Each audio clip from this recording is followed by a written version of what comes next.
and we're the Gorgeous Geeks. And today we're here to talk about Captain America: The Winter Soldier, which I must say I believe it's Marvel's best sequel to date. It is Marvel's best sequel I did really like There's no question about it. It was great.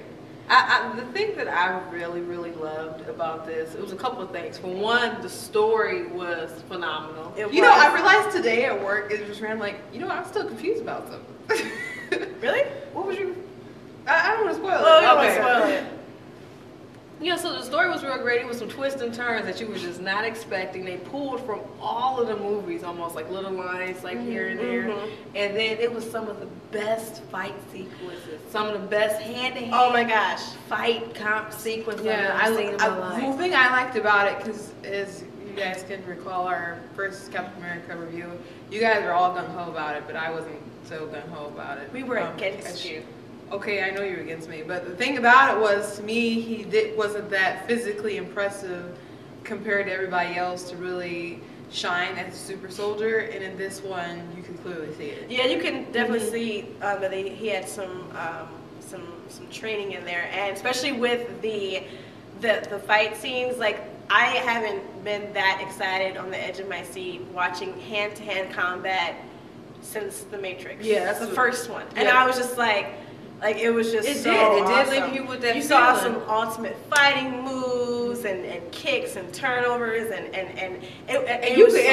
sometimes when people get hit, the whole audience be like, ooh. Oh, and how he used that shield. Oh my gosh. It reminded me of playing so awesome. not Marvel's Capcom, Ultimate Alliance. Ultimate Alliance. I'm like, that's It was just every time he used it, you heard this big ding crunch, and it was just like you can almost feel the whole audience. Marvel has really created a great universe with their movies, but also there's a lot of things. If you're a Captain America or just a comic book fan in general, there's things in there that you can really appreciate. Yeah.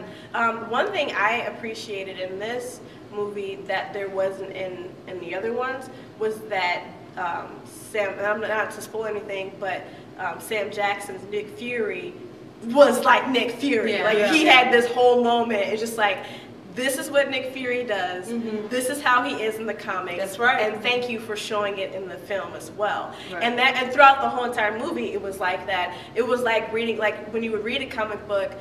I mean, you see these scenes of how they do certain things, and they put that in there with the characters, with Captain It really America. developed Nick Fury's character more in this film, because before it was kind of like you just standing there and talking, but you really saw the more of the spy thing. Yes, with him and Black Widow. Right. Yeah. Because both of these characters are very much cloak and dagger. Like, you Yes. don't know from one comic to the next, like, what the plan is until they tell you what it is. Exactly. And you would just be totally floored with it, because it was like one scene with Black Widow that I just didn't see her coming. She just came out of nowhere. Like, she completely surprised me in this scene. And it was just kind of like, what's going on? Oh, I mean, it was a lot of great. I mean, the storyline was unpredictable. The fight scenes were fantastic. The character development was awesome. Falcon, I love everything what they did was great. Top to bottom. They just did top to bottom. They did him so great. But I'm really liking his character, this actor. Like the last movie I remember seeing him in that I saw was Pain and Gain with Mark Wahlberg and The Rock, and he was really good in that. And so he also helped Abraham Lincoln fight vampires. So. Oh yeah. Yeah, that was an important part of history. You know what? I really like that movie, and watching it, I turned to someone. I said, "I'm choosing to believe this is true." I've made the choice. It's true. It happened. Yeah. So, and I have to talk about Sebastian Stan as the Winter Soldier. First of all, I love this actor. Every single thing I've seen him in, even in TV shows and stuff, this guy, he just Girl King. Oh, he's a brilliant actor. Yeah, just in a look, this guy, he just tells a story. Right. He did an excellent job. Yeah. Chris Evans Evans I thought he'd do a good job acting as far as Bucky, and I guess I know physically. I guess Bucky is his kid sidekick, so it was kind of a twist with him being a bigger actual person, adult in the first one. But him being all bulked up and I was very impressed with that. Yeah, he looks so formidable. Yeah. Chris Evans, I thought he did a good job as Captain America before, but to me, he really proved himself in this film. Well, I mean, in the first film, the heart, the soul, the symbolism, everything was nailed. There was just, to me, some physical, the leadership thing, you really nailed down the Avengers, just, you know, the moment, just controlling the team, the situation. And in this one, it was just like full package. I mean, there's a lot of people I know who saw the Avengers and really thought that Captain America was the most useless person on the team. See, I've heard that, and that really upsets me because I know Captain it really America. upsets you. When I think about the Avengers, Captain America is the Avengers. He is the Avengers. I guess the thing, original. It doesn't matter. It doesn't matter. He was the original team. They said they claim it wasn't quite completed until he was there, but it doesn't matter because Hank Pym's not even there, and in the Ant-Man movie, he's not even. It's gonna be about Scott Lang, so that's another thing. But like anyway, if you feel that way that he was useless, I would say that's all thrown out the window in this one. Right. Yeah. But you know, when you think about like how Marvel kind of set up the movies, just kind of like he was still kind of unsure. You know, he was in a new. I mean, he's in a new time. He's completely, you know, he's coming from a completely different era. Like he said in this movie, like he's 95. He's 95. So imagine a 95-year-old from the greatest generation, you know, in today's time just thrown into it. But he still has, you know, like his character, his morals, is how he approaches everything. He still acts like, he acted like an old man in a young body, which is, but it wasn't cheesy. It was it seemed natural, which is hard to do, I think. I mean, he really proved that he, as far as acting, he really proved himself in this movie. I believe so. And then talking about a couple other people in there, Emily Van Camp, who I'm a fan of her show Revenge. She played Agent 13, which is, you know, Sharon. Captain America's baby's mama. You don't know what happened.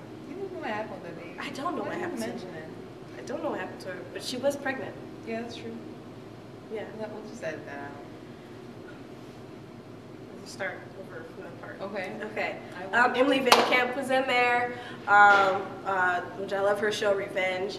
I thought I loved seeing her playing Agent 13. I think the casting for that's great because she really looks like Sharon, and we know she can, you know, fight and do everything. Yeah, they should have really. I don't want to spoil anything, but I think they really should have utilized her more.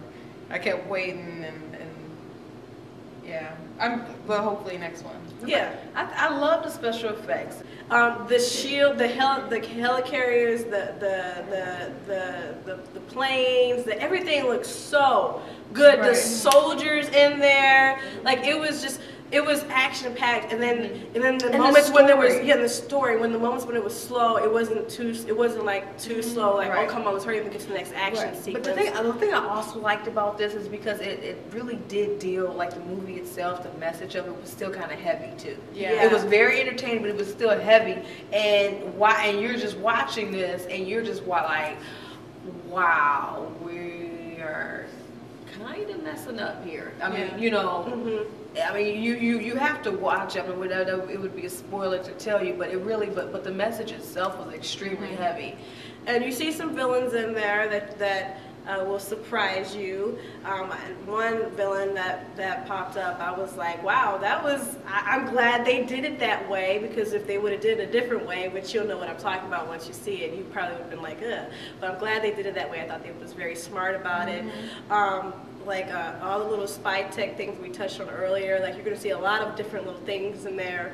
One thing blew my mind with Nick Fury, like this whole scene that we keep talking about just completely blew my mind. You're just like, oh my gosh. And then I'm like, man, I got to have that.